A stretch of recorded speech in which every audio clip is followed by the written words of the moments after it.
Hi everybody, in today's video I want to show you how you can save your Google Docs document as a PDF.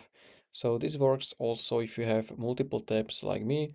So I have, for example, this tab 1, tab 3, or tab 2 and tab 3. So the first thing is you want to click on File, then Download, and from the drop down you want to choose a PDF document. And now the important thing, if you want to export all the tabs, you have to select all tabs instead current tab.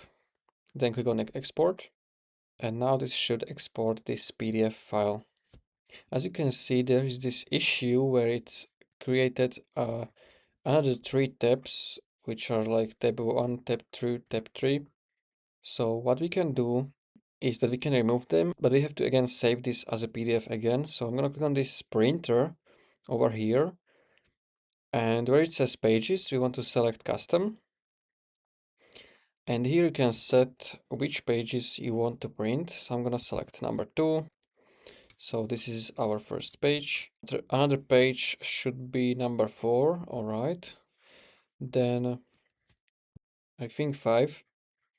All right, so 5, and then 6 page is not our page, so 7 and 8.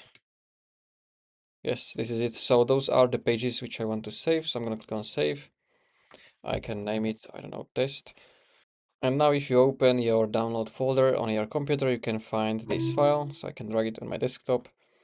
And this is it. So we have only pages we want extracted as a PDF file from Google Docs. So this is going to be all for this video. If you found this video helpful, please consider subscribing for more tutorials like this one.